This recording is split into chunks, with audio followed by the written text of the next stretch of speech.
South ఇండియాలోని అతి తక్కువ ధరలకి రత్నాలనందించే ఏకైక సంస్థ 6JVR.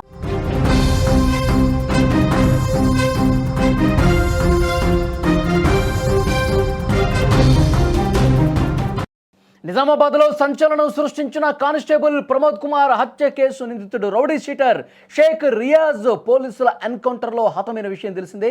ఈ ఘటనకు సంబంధించి నిజామాబాద్ సిపి సాయి చైతన్య కీలకమైనటువంటి డీటెయిల్స్ అందించారు. ఆత్మరక్షణ కోసమే రియాజ్పై కాల్పులు జరపాల్సి వచ్చిందని సిపి స్పష్టం చేశారు. ఆసుపత్రిలో చికిత్స పొందుతున్న రియాజ్ ఎయిర్ కానిస్టేబుల్ దగ్గరున్న తుపాకీని లాక్కుని కాల్పులకు ప్రయత్నించాడు. ఈ నేపథ్యంలోనే ఇక చేసేదేమీ లేక పోలీసులు కాల్పులు జరపాల్సి వచ్చిందని సిపి వివరించినటువంటి పరిస్థితి.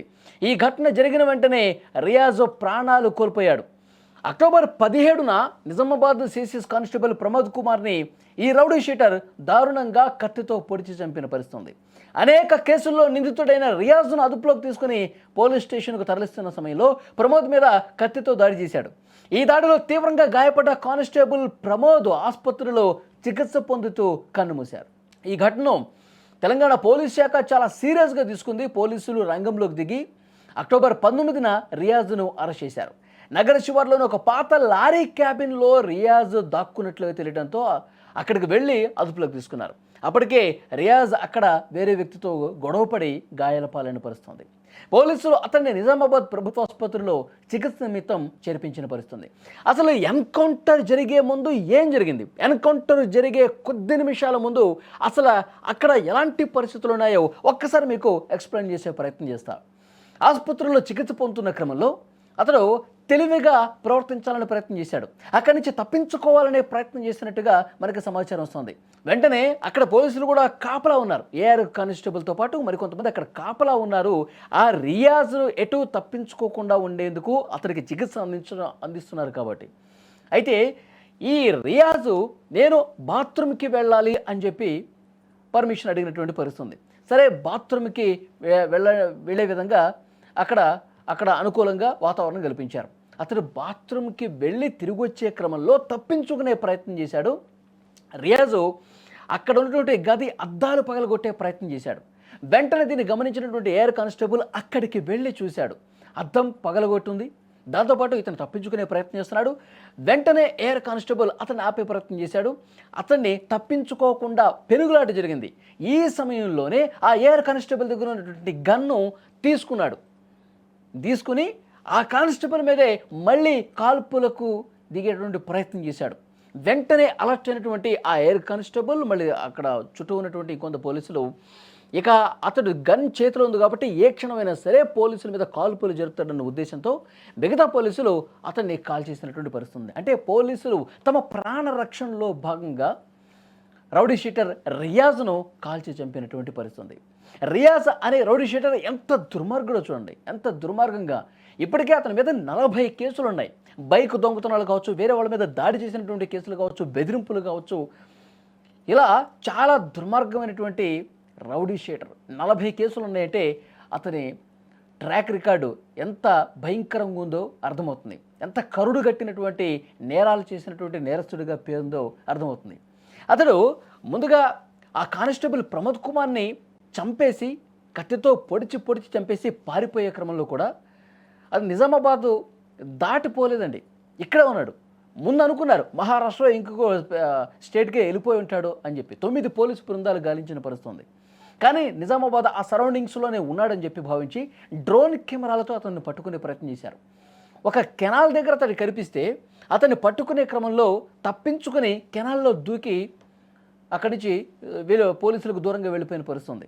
ఆ తర్వాత మళ్ళీ గాలింపు చేస్తుండగా అక్కడ ఒక పాడుబడ్డ లారీ క్యాబిన్లో దాక్కున్నాడు. ఆ సమాచారం కూడా తెలుసుకున్న వెంటనే అక్కడి నుంచి కూడా తప్పించుకునే ప్రయత్నం చేశాడు.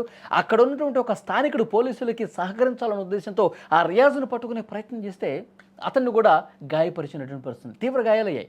సో ఆ పెనుగులాటలో రియాజ్ కూడా గాయాలైన పరిస్థితుంది. తర్వాత పోలీసులు పట్టుకుని ఇతర గాయాలైనవి కదా అని చెప్పి ఆసుపత్రిలో చికిత్స నిమిత్తం చేర్పిస్తే అక్కడి నుంచి కూడా తప్పించుకునే ప్రయత్నం చేశాడు. వెంట ఎప్పటికీ కత్తి ఉంటుందండి. ఈ తప్పించుకునే క్రమంలో కూడా చాలామంది మీద దాడి చేశాడు. వెంటనే తన వెంట ఎప్పటికీ ఒక కత్తి పెట్టుకుంటాడు. ఆ కత్తితోనే విచక్షణ రహితంగా అడ్డం వస్తే ఎవరిని పడితే వాడిని పొడి చేసే పరిస్థితి ఉంది. అంత దుర్మార్గుడు. సరే ఆసుపత్రిని పోలీసులు దొరికిపోయాను, పోలీసులు అరెస్ట్ చేశారు, సరే నాకు గాయాలైనవి కాబట్టి చికిత్స అందిస్తున్నారు. మరి పోలీసుల దగ్గర పద్ధతిగా ఉంటాడని చెప్పి అనుకున్నారు. కానీ ఆ రియాజు ఆ మైండ్ సెట్ వేరే. ఎప్పటికప్పుడు పోలీసుల నుంచి తప్పించుకోవాలి, అవసరం వస్తే ఆ పోలీసులను కూడా చంపేయాలి. ఈ రకమైనటువంటి ఆలోచన కలిగి ఉన్నాడు. ఇలాంటి ఒక క్రిమినల్ బ్యాక్గ్రౌండ్ ఉంది అతనికి. కాబట్టి పోలీసులు కూడా తమ ప్రాణరక్షణలో భాగంగానే ఇక ఎంతకీ వీడు వినట్లేదు, పోలీసులనే చంపే పరిస్థితికి వచ్చాడని చెప్పి ఇక గత్యంతరం లేక ఆసుపత్రుల్లోనే అతన్ని ఎన్కౌంటర్ చేసినటువంటి పరిస్థితి ఉంది. చాలామంది హర్షం వ్యక్తం చేస్తూ ఉన్నారండి. నిజామాబాద్ ఆ సరౌండింగ్స్లో ఉన్నటువంటి వీడి నేరాల చిట్ట తెలిసిన వీడి భాగోతం తెలిసిన వాళ్ళందరూ కూడా సంతోషం వ్యక్తం చేస్తూ ఉన్నారు. దీపావళి రోజే నరకాసుర వధ జరిగిందని చెప్పి మాట్లాడుతూ ఉన్నారు. ఒకవైపు బాధ కనిపిస్తోంది, కానిస్టేబుల్ ప్రమోద్ కుమార్ అతన్ని దారుణంగా చంపాడు కదా, ఆ కుటుంబం చాలా తీవ్రమైనటువంటి శోకంలో ఉంది. ఒకవైపు కానిస్టేబుల్ దూరం వేయడన్న ఒక బాధ కనిపిస్తుంది, మరొక వైపు ఇలాంటి దుర్మార్గుడు చావాల్సిందే, ఇష్టం వచ్చినట్టుగా ఎవరిని పడితే వాడిని కత్తితో పొడిచి చంపేస్తున్నటువంటి ఇలాంటి నీచుడు ఈ సమాజంలో బతకాల్సినటువంటి అవసరం లేదు అని చెప్పి అక్కడి స్థానికులు చెప్తా ఉన్నారు. దీపావళి సెలబ్రేట్ చేసుకున్నారు చాలా ఘనంగా, రియాజ్ ఎన్కౌంటర్ అయ్యాడన్న వార్త తెలిసి. సో పోలీసులు ఇతడి నేర చిట్టా ఒకసారి చూస్తానండి, గత 4-5 సంవత్సరాలుగా చాలామంది మీద ఇదే విధంగా దాడికి పాల్పడ్డాడు. చాలా బైకులు దొంగతనాలు చేసి, బుల్లెట్ బైకులు ఖరీదైనటువంటి బైక్స్ దొంగతనాలు చేసి మహారాష్ట్రకి వెళ్ళి అమ్మేసినటువంటి చరిత్ర ఉంది. చాలామంది మీద కత్తితో దాడి చేసినటువంటి చరిత్ర ఉంది.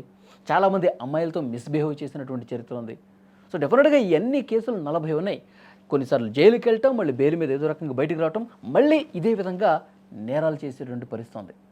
కానీ ఒక కానిస్టేబుల్ని చాలా దారుణంగా అతను తన వృత్తిలో భాగంగా అతనికి ఈ కేసు అప్పగిస్తే అతన్ని అదుపులోకి తీసుకొని బైక్ మీద ఎక్కించుకొని పోలీస్ స్టేషన్కి తీసుకెళ్తున్న క్రమంలో నడి రోడ్డు మీద అందరూ చూస్తుండగా తన వెంట ఉన్నటువంటి ఎప్పుడూ కత్తి ఉంటుంది కదా, వెనక నుంచి పొడిచి చంపేశారండి. రక్తపు మడుగులో పడినటువంటి ఆ కానిస్టేబుల్ ఇట్లా రోడ్డు మీద పడిపోయాడుగా ఇతను పారిపోయాడు.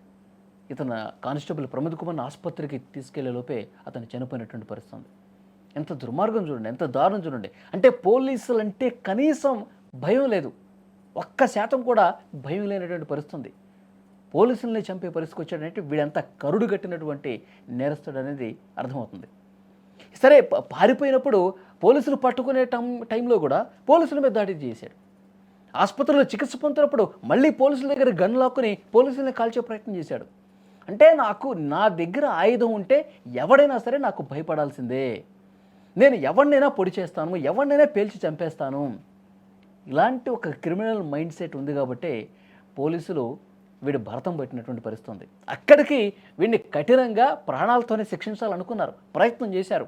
కానీ వీడి చేష్టలతో పోలీసులు కూడా విసిగిపోయారు. పోలీసులు తమ ప్రాణాలు కాపాడుకోవటం కోసం ఈ దుర్మార్గుడిని ఎన్కౌంటర్ చేయాల్సినటువంటి పరిస్థితి వచ్చింది. ఈ వీడియో చూస్తున్న ప్రతి ఒక్కరు స్పందించండి. కరుడు కట్టినటువంటి నేరస్తుడు ఈ రౌడీ షీటర్ రియాజ్ను పోలీసులు కాల్చి చంపటం అనేది సరైన నిర్ణయం కాదా? Please comment. ఇవాళ ఒక అన్ఫార్చునేట్ ఇన్సిడెంట్ జరిగింది. గవర్నమెంట్ జనరల్ హాస్పిటల్లో ఒక ప్రీవియస్ అక్యూజ్ రియాజ్ అనే అతను వార్డులో ఉన్నాడు. అయితే రెగ్యులర్ చెకింగ్లో భాగంగా ఆర్ఐ గారు అక్కడ చెకింగ్కి వెళ్తే అక్కడ రూమ్ దగ్గర తలుపులు పాల్గొట్టే సౌండ్, తర్వాత అద్దం పైన వచ్చేసరికి ఇమీడియట్గా మెడికల్ సిబ్బంది ఇన్ఫార్మ్ చేసి ఆర్ఐ గారు, ఎస్ఐ గారు, ఒక కానిస్టేబుల్ గారు లోపలికి వెళ్ళి ఏం ఎందుకు సౌండ్ వస్తున్నా లోపలికి వెళ్తే ఈ రియాజ్ అనే వ్యక్తిని అంత గోల చేస్తున్న వ్యక్తి తీసుకెళ్ళి అతను బెడ్ దగ్గర కూర్చోబెట్టే ప్రయత్నం చేశారు. కూర్చోబెట్టే ప్రయత్నంలో కానిస్టేబుల్ గారి దగ్గర ఉన్న తుపాకీని లాక్కుని ట్రిగ్గర్ ఒత్తడం మొదలుపెట్టాడు. అది పాడేయని ఆర్ఐ చెప్తున్నా వినకుండా ట్రిగ్గర్ ఒత్తుతుంటే గత్యంతరం లేక ఆర్ఐ గారు ఫైర్ చేయడం జరిగింది. ఇంకా బుల్లెట్ ఇంజురీస్తో రియాజ్ ఆడ కింద పడిపోయాడు. ఎస్ఓపి ప్రకారం దాని మీద కేసు రిజిస్టర్ చేయడం అండ్ ఎంక్వైరీ చేయడం జరుగుతుంది.